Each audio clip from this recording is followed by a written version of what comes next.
There is a number millions of Americans check obsessively. They check it after paying their bills on time. They check it after opening a new card, after closing an old one, after disputing a small error. They celebrate when it rises, they lose sleep when it dips, and almost nobody stops to ask a simple question. What does this number actually measure? Because here's what that number does not measure. It does not measure your net worth. It does not measure your savings rate. It does not measure how many income-producing assets you own or whether your money is working for you while you sleep. A credit score measures one thing precisely: how reliably you manage debt. It is a proficiency score for borrowing, and the painful irony is this. For many people over 50, the relentless pursuit of a perfect credit score has not built their financial independence. It has quietly undermined it. Consider Margaret. She is 58 years old, a recently retired pharmacist from the suburbs of Columbus, Ohio. She is responsible in every conventional sense. She has never missed a payment in her life. Her credit score sits at 824. She is proud of it. When her son bought his first home last year, she was the one who explained credit utilization ratios to him. She knows this system. She also has $310,000 in her retirement account, which sounds substantial until you run the numbers. At 58, a woman with her income history should be sitting on closer to $900,000 or more, according to the wealth accumulation benchmarks Thomas Stanley and William Danko established in their landmark research on American millionaires. By their measure, Margaret is an underaccumulator of wealth. She looks financially sophisticated. She is not financially independent. Here is what happened to Margaret. It did not happen all at once. It happened the way most financial mistakes happen, one reasonable decision at a time. The FICO scoring model, which determines the number most lenders use, is built from 5 inputs. 35% comes from payment history, 30% from credit utilization, 15% from length of credit history, 10% from types of credit, 10% from new credit inquiries. Notice what is absent: investment accounts, net worth, savings rate, income relative to assets. A person with 0 investments, a car loan, a mortgage, and 3 credit cards they pay on time every month can have an 800 credit score. A person who paid cash for everything their entire adult life, holds no debt, and has $2 million in index funds could have no credit score at all. This is not an accident. The credit scoring system was never designed to measure your wealth. It was designed by lenders to measure your likelihood of repaying a debt. It answers their question, not yours. In the moment you began treating their answer as your financial report card, you started optimizing for the wrong outcome. Margaret understood this at some level. What she did not understand was how deeply the behavior required to maintain a high score had shaped the rest of her financial life. To maintain a high credit score over decades, you generally do several things. You keep credit accounts open and active. You carry small revolving balances or pay them fully, which requires you to keep spending on those accounts. You finance cars and mortgages to demonstrate diverse credit types. You stay inside a utilization band. You do not disturb the machinery. Stanley and Danko found something striking in their research on American millionaires. The people who accumulated the most wealth were not people with perfect credit histories. They were people who minimized their interface with the debt system entirely. They paid cash for depreciating assets. They viewed the interest they did not pay as money they were free to invest. They were not optimizing for borrowing power. They were building balance sheets. The researchers called the opposite group under accumulators of wealth. And one of their defining characteristics was a high income paired with a lifestyle that consumed that income, often through finance purchases. Nice cars on 6-year loans, kitchen renovations on home equity lines, furniture on 0% financing that quietly became 28% once the promotional period expired. Each of these decisions supported the credit score. Each of them pulled capital out of compound growth and redirected it toward interest payments. Margaret financed 4 cars over 30 years. She took out a home equity loan twice. She used store credit regularly because it built her profile. She never did anything financially reckless. And across 3 decades, the interest she paid on money she borrowed to own things she could have saved and bought outright came to somewhere north of $80,000. That $80,000, invested at a modest 7% annual return from the time each payment was made, would have grown to approximately $340,000. That is the gap, not negligence, not laziness. A system optimized for the wrong number. The particular cruelty of this trap is the compound interest math working against you while you believe you are being responsible. When you finance a $35,000 car at 6% over 60 months, you pay approximately $5,600 in interest. That $5,600 is gone. If instead you had put that money into an index fund returning 7% annually and left it alone for 20 years, it would be worth more than $21,000. You did not lose $5,600. You lost the $21,000 it would have become. This is the opportunity cost that the credit score conversation never includes. Your credit score tells you how well you borrowed. It says nothing about what the borrowing cost you in foregone wealth. They are measuring two completely different things, but we have allowed one to stand in for both. FICO research from fall 2025 found that nearly half of Gen Z and millennials monitor their credit scores monthly.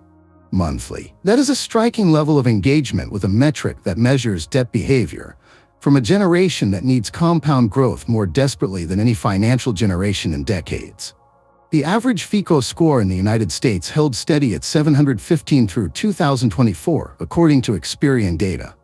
Meanwhile, the Federal Reserve reports that household debt reached $17.80 trillion in mid-2024. Americans are managing their debt scores brilliantly. They are not managing their wealth. Here is the part that should be uncomfortable.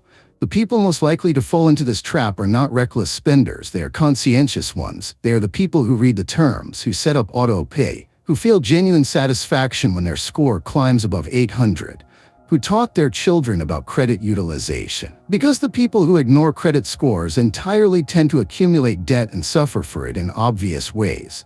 But the people who obsess over credit scores often do something subtler. They build a financial identity around a borrowed money proficiency test. They start making financial decisions not because those decisions build wealth, but because those decisions protect the score. Kai Wu, a staff attorney at the National Consumer Law Center, has noted that once your score is above 760, you are already qualifying for the best rates. Pursuing an 820 or an 840 does not improve your financial outcomes. It simply reflects increasingly careful debt management with no additional return. The three-digit number becomes a way of feeling financially competent without measuring financial outcomes.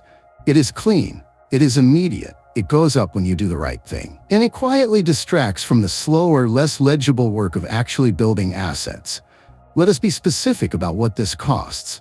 The average American who carries a credit card balance pays somewhere between 20 and 28% interest annually, according to current rate data.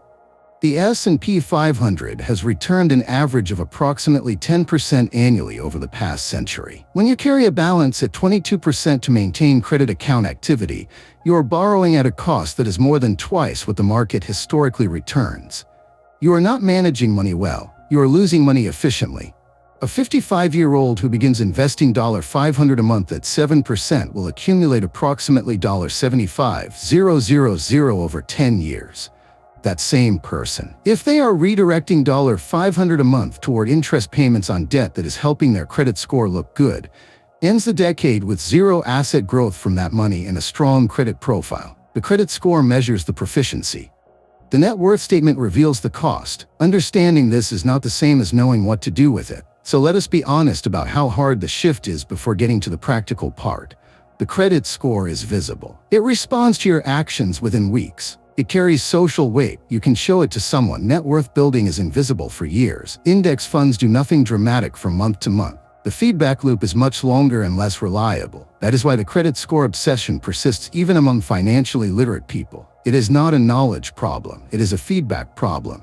The first thing to do is change the metric you track. Your credit score is fine as a background function. Check it once a year when you need to, but stop tracking it as your primary financial indicator. Replace it with your net worth, assets minus liabilities. That number tells you what is actually happening. It goes up when you pay down debt. It goes up when your investments grow. It tells the truth. The second shift is treating debt as a cost center rather than a reputation builder. Every dollar in interest is a dollar that cannot compound. Stanley and Danko found that prodigious accumulators of wealth paid themselves first, invested a significant share of their income, and viewed interest payments as money wasted. They were not hostile to all debt. They were hostile to debt that served no purpose other than to exist. Third, and this is the one people resist most strongly, reconsider the car loan. The average new car loan in America now runs close to $740 a month. The interest cost over a 72-month term on a $45,000 vehicle at current rates exceeds $8,000. For many people, the car loan exists because it builds credit diversity, because monthly payments feel manageable, and because driving a newer car signals competence. None of those reasons have anything to do with wealth. Save for the car or buy used and save the difference. The math over 30 years is not close. Finally, treat compound growth with the same obsessive attention you have been giving the three-digit number. Set up an automatic contribution to an index fund. Increase it by small amounts annually. Check it quarterly, not daily. Let the years do the work. The people Stanley and Danko studied were not financial geniuses. They were patient. They had made a decision years earlier to let time work for them rather than against them. That decision is available to you this week.